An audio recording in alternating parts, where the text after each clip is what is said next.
Como é que você acha? Você está diretamente envolvido com a Marcha do Silêncio. Eu não sei se tem outro evento em São Paulo, tem um no Rio, que eu sei, vai acontecer, descomemorando a data do golpe de 64. O que está vindo aí para o golpe de 64, para essa memória? Será que o Brasil vai demonstrar que refuta, rejeita esse momento tenebroso da nossa história, nesses 60 anos do golpe? É impossível estancar, né? Impossível. Vai ter, aqui em São Paulo, por exemplo, na Maria Antônia, na Maria Antônia, né? Aquela unidade antiga da Faculdade de Filosofia da USP, localizada na Maria Antônia, o professor Lira vai fazer um mês inteiro de atividades relativas ao golpe. Aquele assunto que nós discutimos aqui, da Ponte Rio-Niterói, o professor Lira fez um debate sobre as obras de engenharia do período militar, as consequências. Vai ter uma mostra de cinema impressionante lá na Maria Antônia, uma curadoria fantástica. E nós não vamos parar, não. E a Caminhada do Silêncio, sem nenhum desrespeito, nenhuma afronta às declarações do governo federal, vai se transformar o desaguadouro natural de todas as insatisfações com o militarismo, com o ato do Bolsonaro na Paulista. Isso aí só está pondo água no nosso caudal, né? Quanto mais, porque, na realidade, o que a ordem do dia, com todo o respeito, deveria ser feita para as unidades militares, porque as unidades militares, desde 1964, no dia do golpe, elas comemoram, tem ordem do dia nas unidades militares brasileiras, né? Então, e o cordão da mentira também vai sair, vai ter coisa, e quanto mais falar contra, mais aumenta o caudal, porque está todo mundo entalado depois da pantomima dos patos amarelos na Paulista, está todo mundo a fim de responder, entendeu? Está todo mundo a fim de responder. A movimentação para o dia 23, você tá encaixado nisso também, não? Essa eu não tenho informação nenhuma, sinceramente. Você está sem informação. Ô, Diogo, então vamos falar um pouco de uma coisa que eu sei que você tem muita informação, você está no coração da campanha do Boulos, e ontem à noite saiu uma pesquisa da Datafolha, que na verdade está sendo, né, capa da Folha de São Paulo hoje, né? O Boulos empatado com o Nunes em primeiro lugar, e a Tabata vindo ali em terceiro com 8%.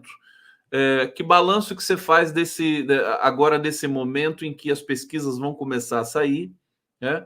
E a campanha do Boulos vai ter que responder a isso, e nós temos a campanha do Nunes. O Nunes, tantas contradições, é um apoio envergonhado do Bolsonaro que o Nunes não quer ostentar, é o PSDB que não quer apoiar o Nunes porque o Nunes está tendo o apoio do Bolsonaro. Faz uma análise para a gente aí das duas campanhas, por favor.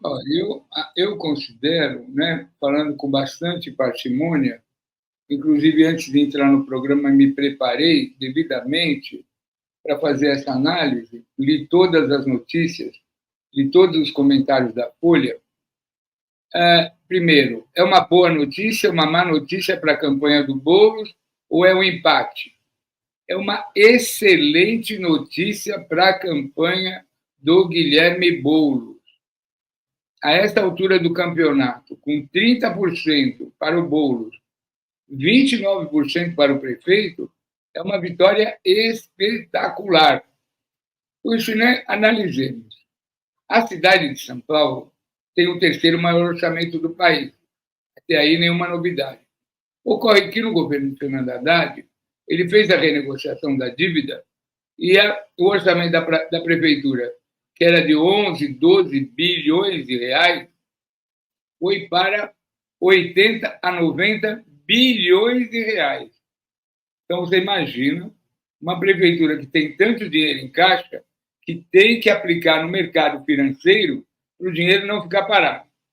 Então, você imagina, o último ano de governo desse governo decrépito, decadente, sem marca, do atual prefeito, desse suplente, né?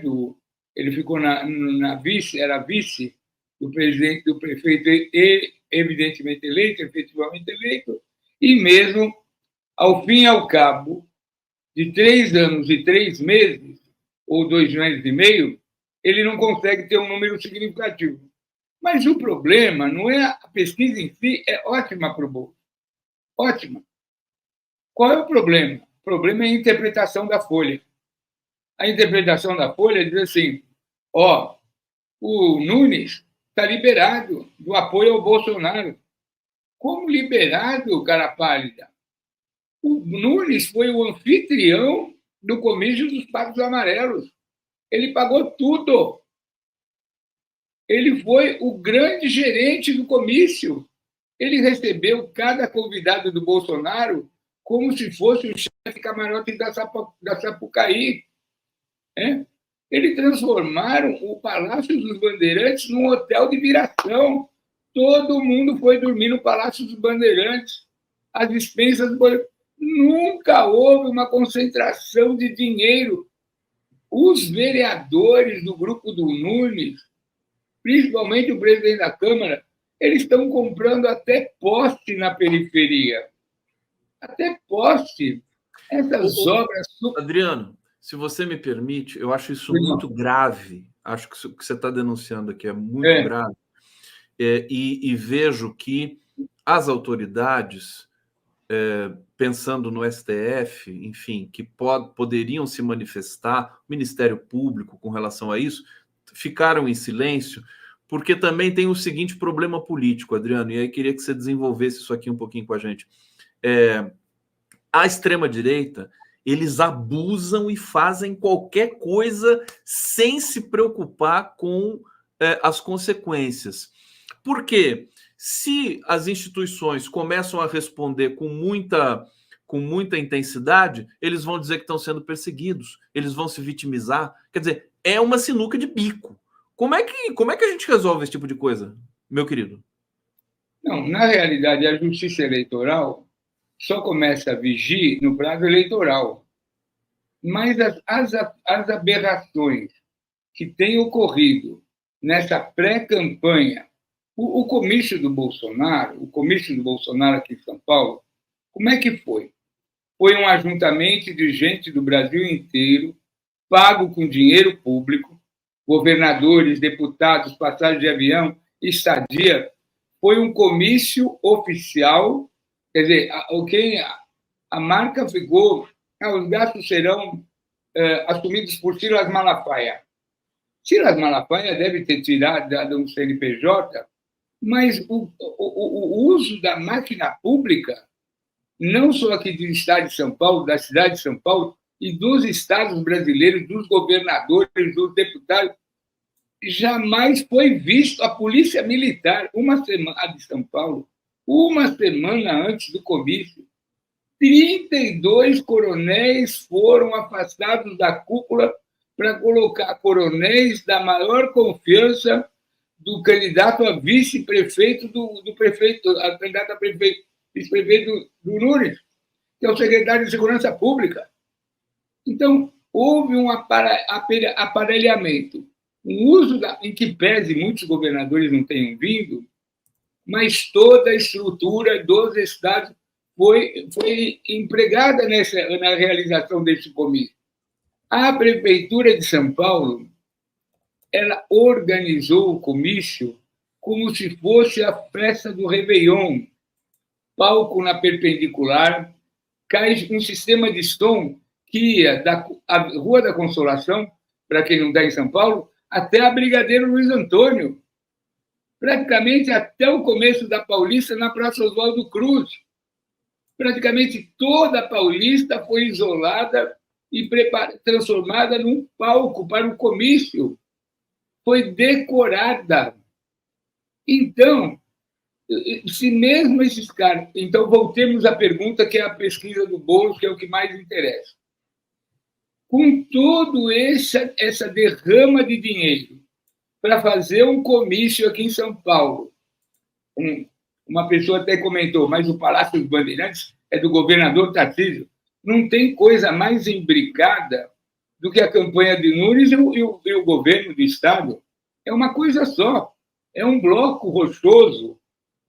Então, essa pesquisa nos é altamente, para a campanha do Boulos, é altamente favorável. A campanha do Boulos é a campanha do Davi e o Golias. É impressionante. A campanha do Boulos é uma campanha de rede social e gastar sapato, sola de sapato. E andar por São Paulo. É? Andar por São Paulo. São Paulo. O Boulos só falta dirigindo o Celtinha dele. Eu não estou exagerando. O Lula veio fazer um lançamento de um projeto, mas foi isso. Lógico que teve o Fogo Amigo. A entrada da Marta na campanha foi uma coisa importantíssima para a cidade de São Paulo. Mas a campanha do Fogo Amigo transformou essa limonada num limão. Você pode observar, eu li a pesquisa inteirinha, tem um grande número de pessoas que votam no PT que não quer votar na coisa do Boulos, em função dessa campanha, de dizer que a Marta é a traidora, não sei o quê,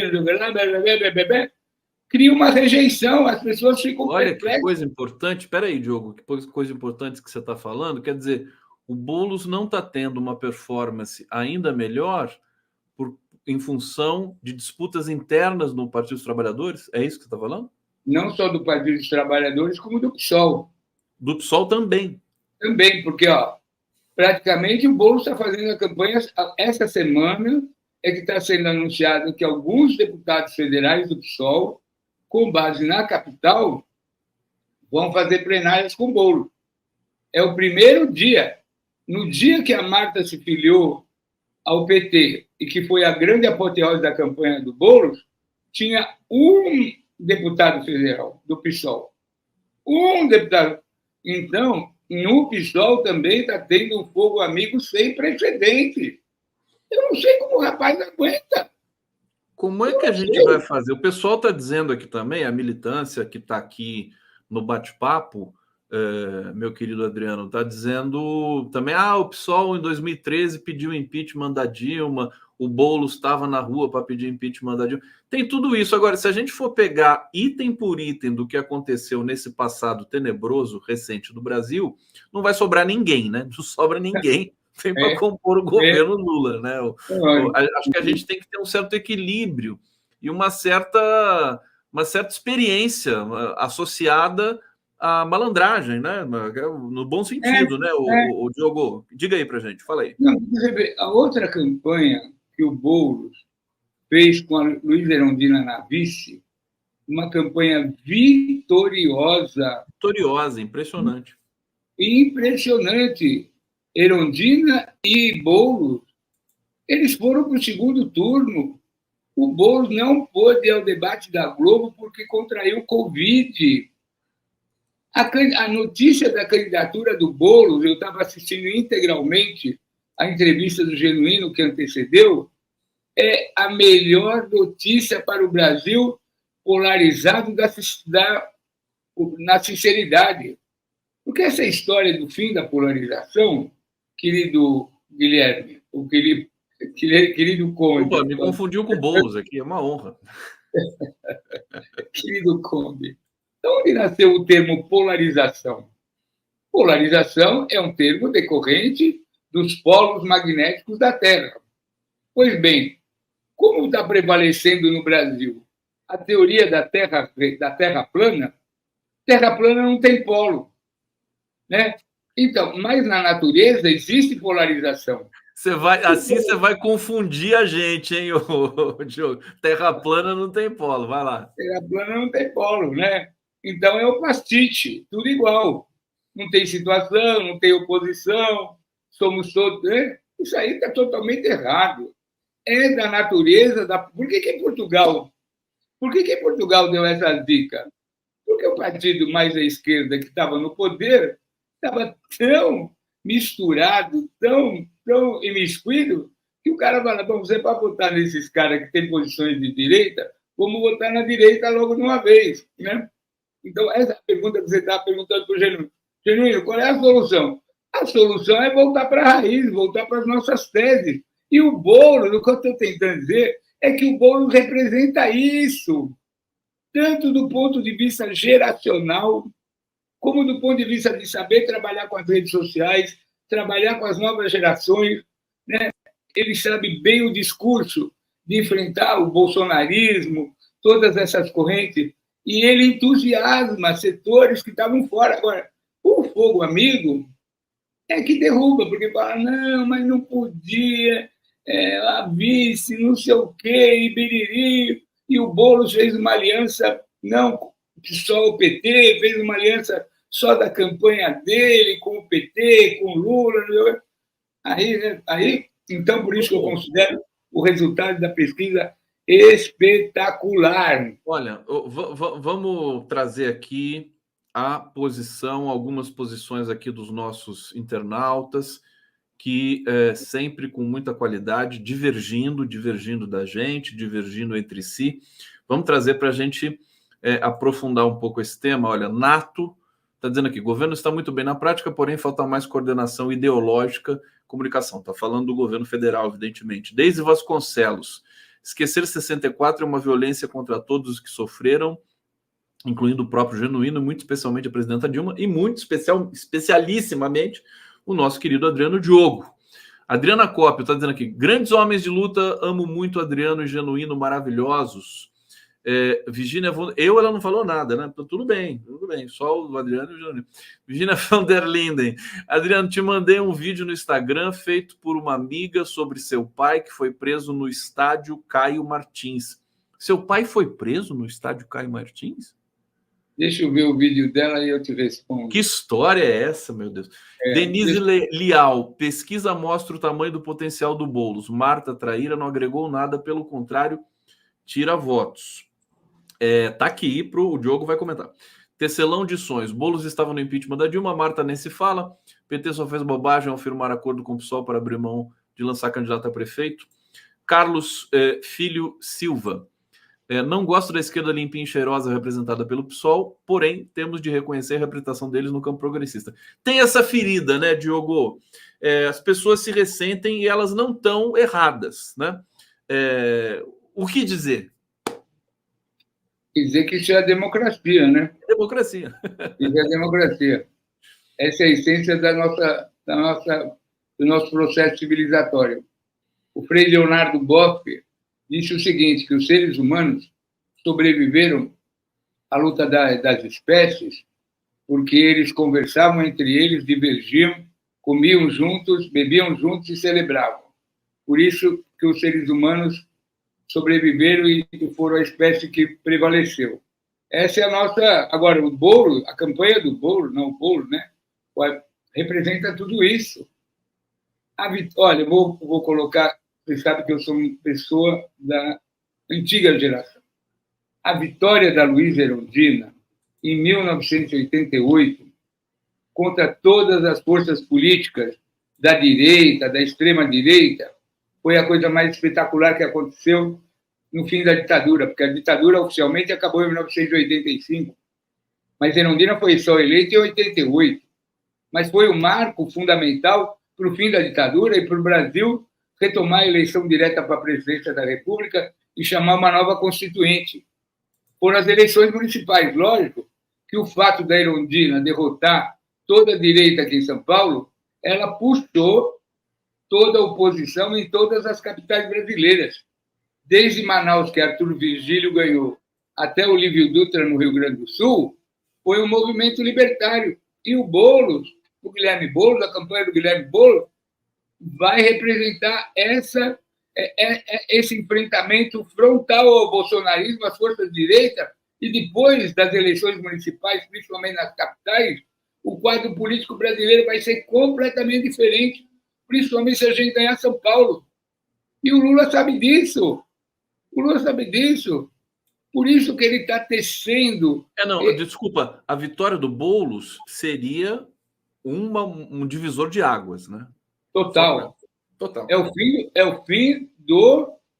o marco, o fim do bolsonarismo, é o enterro. Não que eles não vão sobreviver e tal, mas o Boulos ganhar a eleição em São Paulo, e ele tem chance até de ganhar no primeiro turno. Ele tem chance até de ganhar no primeiro turno, porque a campanha dele entusiasma.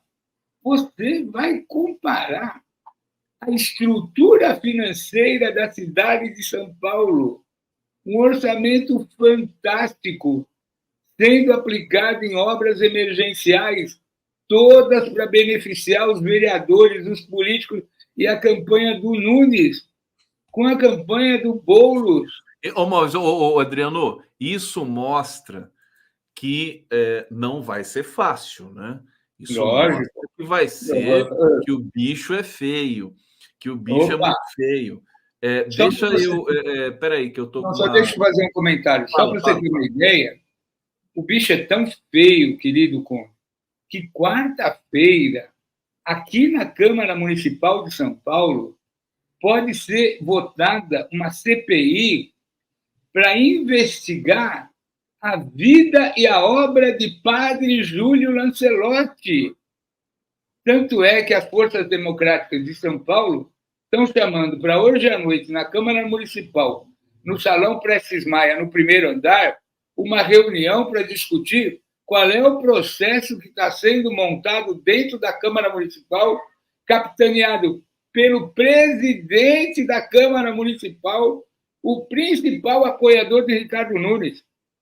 Então, se essa CPI não é para investigar, que não tem nada para investigar da vida do Padre Júlio, para destruir o Padre Júlio Lancelotti, para achincalhar, para destruir um santo, uma trajetória de um santo homem que é Padre Júlio Lancelotti, se essa CPI for instalada, a candidatura de Ricardo Nunes corre um risco enorme de ser o prenúncio de um obscurantismo sem precedentes na vida de São Paulo. Né? É como se fosse um tribunal de inquisição, um tribunal de exceção, como se fosse um tribunal de bruxas para incinerar inimigos do regime, como se fazia no tempo do Galileu Galilei. Entendeu? Então, está sendo montada na Câmara Municipal de São Paulo um tribunal de exceção comandada pelo seu presidente, que é o principal apoiador de Ricardo Nunes, é o chefe do grupo político da mesma região da Zona Sul da cidade de São Paulo. Fala o nome dele. Milton Leite. Milton Leite. Milton Leite. Ele que está preparando tudo isso. Milton Leite.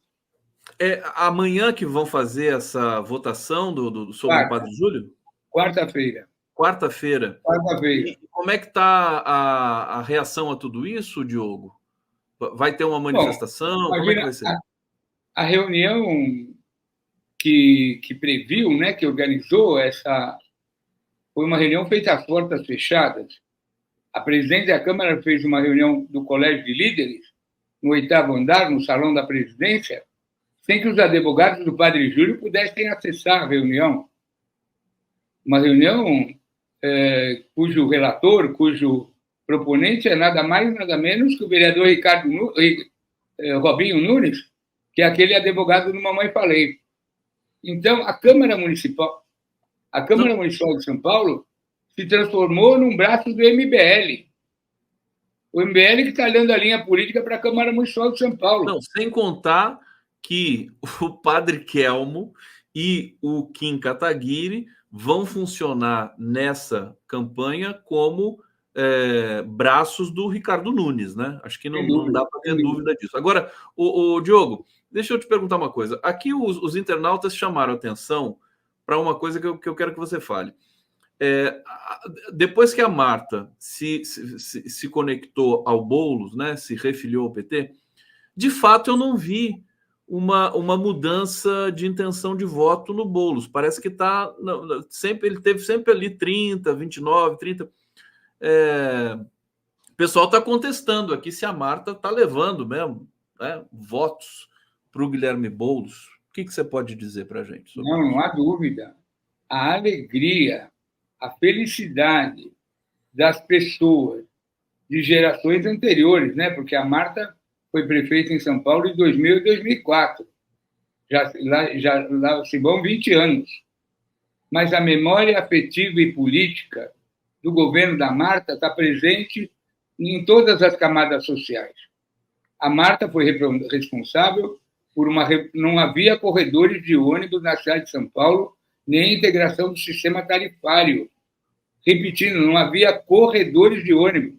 Depois da implantação dos corredores de ônibus, a vida do trabalhador, o trabalhador diminuiu 4 horas de andar dentro de uma condução, de um transporte. Regiões longínquas como Parelheiros tiveram corredores de ônibus exclusivos e o bilhete único integrado aos outros modais, metrô, trem. Foi a maior revolução da mobilidade urbana que houve, foi no governo da Marta. Os céus, que nem o Brizola conseguiu implantar no Rio de Janeiro o projeto do Darcy Ribeiro, a Marta transformou a quebrada com aqueles céus, aqueles teatros maravilhosos, aquelas coisas suntuosas. O governo teve, e lógico, nos 450 anos de São Paulo, eu fui o secretário do Meio Ambiente da Marta. A Marta trouxe o Niemeyer para São Paulo para construir o último prédio, o Teatro de Música do Parque de Ibirapuera. Um teatro Niemeyer, um teatro maravilhoso, acústico, fantástico, um teatro de dança e música dentro do Parque de Ibirapuera. A Marta levou a população afrodescendente para dentro do parque, transformando um prédio no Museu Afro-Brasil. Então, foi uma administração... Agora, Diogo, perceba que você está falando das realizações da Marta, o que eu acho que a gente também não pode nem contestar, discutir, mas não vamos esquecer que a comunicação política, ela mudou. O governo Lula fez coisas fantásticas no primeiro ano de governo e a aprovação do Lula caiu agora, né? Coisa que a gente não pode ignorar. Mas, enfim, são os ossos do ofício, né, o Diogo?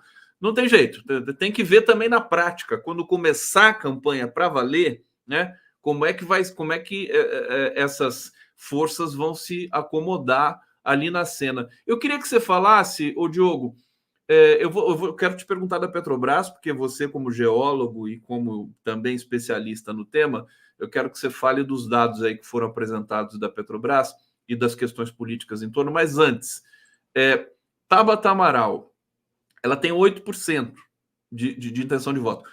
Qual que é o papel da Tabata, né, nessa eleição? Como é que a campanha do Boulos está vendo a Tabata? Você que está ali presente, muito próximo do Boulos. Conta para a gente um pouquinho sobre isso. A Tabata é uma das maiores revelações políticas da política brasileira. Conheço a Tabata antes da campanha dela de deputado federal. Uma menina inteligente, culta, veio de família pobre, da periferia da Zona Sul, é um quadro político espetacular. Precisa conversar com a Tabata. Ou deixar ela fazer a campanha dela para uma possível aliança, né, no segundo turno. Não, nenhuma cooptação, mas tem que abrir um diálogo. Não adianta a gente querer escavar um buraco entre a campanha do Boulos e a Tabata, que é um absurdo. A Tabata podia ter sido até a vice do Boulos, porque lá em Pernambuco está dando tanto problema com o companheiro dela, que é uma pessoa da maior qualidade, que essa aliança naturalmente vai sair. E é ótimo que a Tabata esteja muito bem situada. Ótimo, ótimo.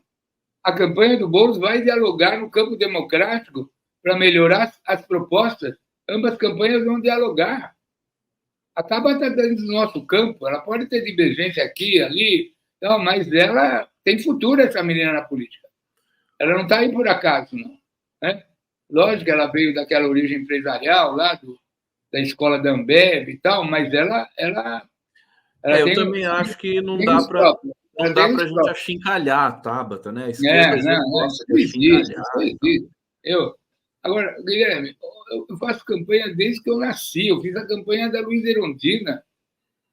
A gente não tinha dinheiro para tomar café depois que fazia a primeira atividade da madrugada, que antigamente a gente ia para a porta de fábrica. A campanha do Boulos vem com esse mesmo sopro da campanha da Luiza Erundina, Conde. Te digo. Mas a campanha do Boulos tem receita, né, o Diogo? Tem. Lógico, eles têm uma estrutura de comunicação visual, essa estrutura do...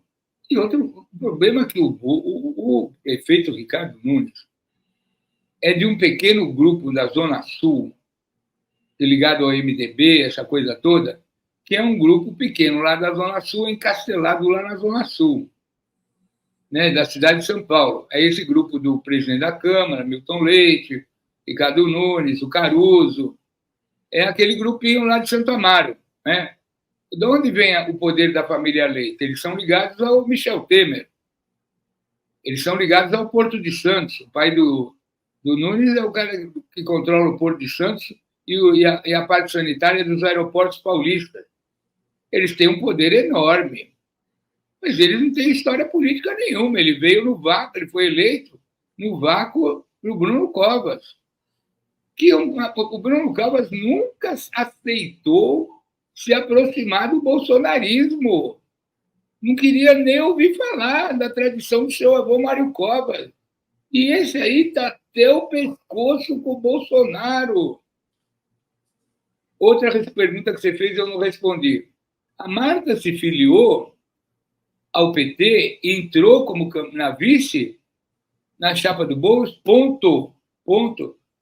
Depois da filiação, só teve uma atividade com a Marta aqui no Dia Internacional da Mulher, no Clube Holmes, aqui na Avenida Paulista. A população, o povão, uma senhora até escreveu aqui que na quebrada o povo não gosta de teatro. Ah, minha querida, então você nunca visitou um céu, você nunca foi no céu de um teatro. Você não dizer que gostam de teatro, gostam de poesia, são muito mais cultos do que as elites. São muito mais, têm muito mais energia artística e cultural do que as elites. E esta semana, qual é a boa notícia? Luiza Erundina vai promover uma plenária com o Boulos, anunciando oficialmente sua entrada e apoio à campanha do Boulos, que é uma excelente notícia. Né? Diogo, Adriano Diogo aqui no 11 News, Adriana Cópio está dizendo aqui, Condinho, desculpa, amo você também. Bom, né? Só o Adriano e o Genuíno, sim, fica difícil para mim. Girilene Maria Aníbal, essa CPI tem a função de tirar os olhos sobre o péssimo governo desse incapaz do Nunes, é uma vergonha, vamos para as ruas pelo Padre Júlio. Abraço, Diogo Conde. Adriano Diogo, podemos falar um pouquinho da Petrobras, que eu queria te ouvir? Você viu os dados? Você viu a imprensa histérica, mais uma vez, porque a Petrobras, né, não passou todos os dividendos para os acionistas. Explica como é que funciona esse negócio para a gente e se você reteve ali alguns dados, quer dizer, os dados de investimento da Petrobras foram fantásticos, né, nesse 23. Vamos lá. Eu estou até calculando os minutos aqui para não me exceder. Teve 2 assuntos da pauta mineral essa semana, todos da política. Primeiro é que ninguém pode mexer com a Vale do Rio Doce. Né, que vai haver uma nova direção, o governo tinha sugerido colocar o Manteiga, e aí, finalmente, o Conselho de Administração da Vale admitiu que a Vale do Rio Doce tem que trocar o presidente. Pois bem, o atual presidente da Companhia Vale do Rio Doce é um dos responsáveis, direto e indireto, por 2 maiores acidentes ambientais e humanitários do Brasil. Mariana e Brumadinho. É a maior vergonha da história da mineração, o rompimento das suas barragens. Será que o governo federal, como acionista majoritário, não tem o direito de interferir e discutir a política da Companhia Vale do Rio Doce, que sempre foi uma estatal que foi vendida na Bacia das Almas, no governo Fernando Henrique, sabe-se lá como? Segundo, questão da Petrobras. Vamos falar da Petrobras. Você havia até prometido trazer o Estrela aqui. Desde a descoberta do pré-sal, pelos geólogos da Petrobras, por aquelas pessoas maravilhosas, incríveis, que derrotaram a tese da Shell e do Ike Batista, perfurando os poços profundos na camada de calcário, que foi descoberto aquele mar de petróleo, em seguida veio o golpe. O golpe veio em cima para desnacionalizar a Petrobras e as jazidas do pré-sal. Não é à toa que está tendo aquela grita que a Petrobras não pode atuar no Amapá, lá na foz do rio Orinoco, que são bacias sedimentares bilionárias de reservas de petróleo, como essas que estão dando esse contencioso lá na Venezuela e Guiana. É a mesma bacia sedimentar? Pois bem, aí o que acontece? Aparece esse relatório, a Petrobras acabou. Quer dizer, o que mudou? Por que mudou? Por que teve uma queda? A queda houve porque a gasolina foi a R$5, o litro do álcool foi a R$3, o gás, que no tempo do Bolsonaro o povo estava usando fogão a lenha, o povo voltou a comprar gás.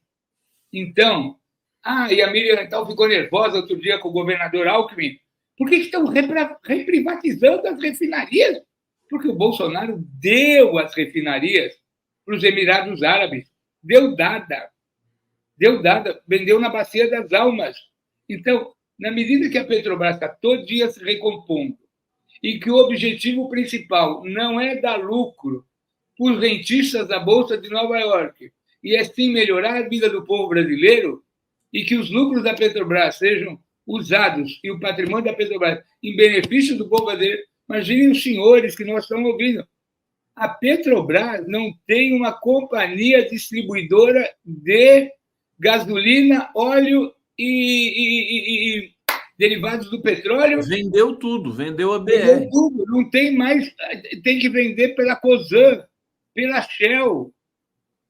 A Petrobras não pode vender seus produtos que ela refina. Agora, só uma informação, você sabe que a Petrobras pediu a marca para a compradora, né?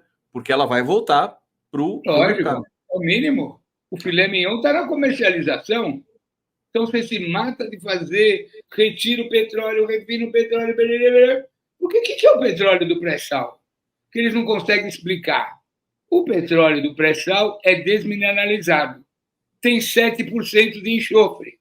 Repetindo, nós temos as maiores... E qual é o tamanho da camada do pré-sal?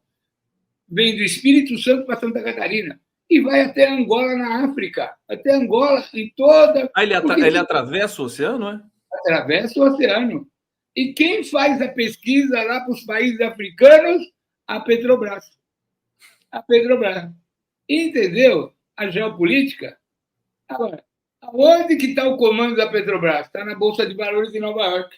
Não, mas agora o seguinte, inclusive hoje saiu até uma nota aqui, eu posso até recuperar aqui, que é o seguinte, que o Lula teve participação nessa questão dos dividendos, né? Deixa eu ver se está aqui. Olha só, é aquela colunista fofoqueira da Malu Gaspar, no Globo, ela está dizendo: Lula arbitrou disputa na Petrobras e decidiu que a empresa não pagaria dividendo extra. Eles estão tentando desestabilizar agora a Petrobras, né? A mídia convencional, que representa as elites e os interesses dos acionistas, quando deveria representar os interesses do Brasil, né? Do povo brasileiro. Agora, parece que o Lula realmente interveio nesse processo, e eu acho que de maneira soberana, porque a Petrobras é uma empresa pública, né?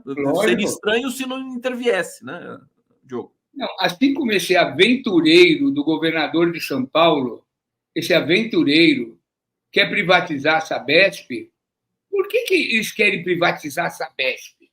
Porque, lógico, aquilo é uma coisa de maneira rentável, maravilhosa, porque eles querem o aquífero Guarani. O aquífero Guarani vai de São Paulo, Rio Grande do Sul, Argentina, Paraguai. É um mar de água subterrânea. E as grandes empresas multinacionais de refrigerantes, isotônicos, achocolatados, e a venda, o comércio...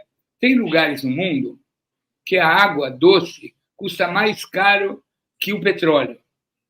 Nesses países árabes, em países assim que muito salinizados, que tem que tirar o sal da água para poder beber. Então, nós temos riquezas naturais que determinadas companhias multinacionais acham que elas têm o direito de usufruir, explorar, comercializar, sem que o governo brasileiro possa dar palpite. Como se todas as nossas riquezas naturais fossem uma coisa do comércio, do rentismo, como era no tempo colonial, que toda Minas Gerais... Por que Minas Gerais chama Minas Gerais? Porque é um estado mineiro, né? Era o ouro e diamante das Minas Gerais, que foi todinho saqueado. Então, a bacia amazônica é o grande depósito mineral, vegetal. Por exemplo, na bacia amazônica, embaixo, falando de uma forma bem simples, embaixo da rede hidrográfica dos rios, tem um aquífero Alter do Chão, que é maior do que o aquífero Guarani, que é objeto da cobiça internacional. Então, esses grandes investidores internacionais veem o país como um enorme cifrão. E a Petrobras é a teta maior da humanidade e da Bolsa de Valores. Dane-se o povo brasileiro. Aliás, o Diogo, recebendo o Altamiro Borges aqui, seja bem-vindo. Ele e seu bigode sensacional que está ali. Tá vendo? Ô, Adriano, você já teve barba, né? Eu era barbudão, barbudão. Você era barbudão, né? Você já teve um bigode assim, que nem o do Altamiro, ou não? Não, esse aí é um misto de Stalin com... É um misto de... Stalin com o vocalista do Motorhead. É isso mesmo. Tá muito estiloso. Altamiro. Agora, só destacando que mesmo tirando os lucros extraordinários dos dividendos ali, a Petrobras foi a petrolífera que mais, né? Você falou algo parecido, ou isso mesmo, né? Que mais distribuiu dividendo no mundo. Claro. É uma coisa enlouquecedora. Como tem dinheiro, né? Meu Deus. O Miro me mandou uma matéria sobre o Moro hoje. A Lava Jato só teve uma função. Desnacionalizar a Petrobras e entregar a Petrobras para os americanos. Foi uma operação internacional e ele foi o principal agente. E para que isso houvesse, tinha que caçar Dilma. Tinha que prender o Lula.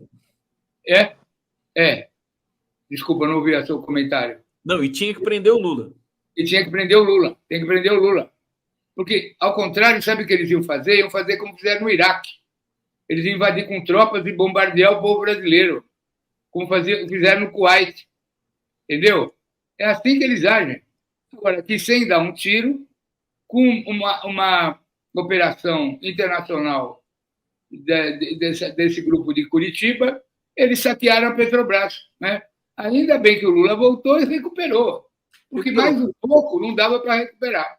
Adriano Diogo, aqui no 11 News. Obrigado, querido Adriano Diogo. A gente vai seguir aqui com o Altamiro Borges. Altamiro, você quer dar um abraço aqui ao vivo do Diogo? Aí, abraçou, pronto. Todo mundo se abraçando aqui e vamos seguir aqui no bloco final. Valeu, Diogo. Vamos nos falando. Abração, mestre.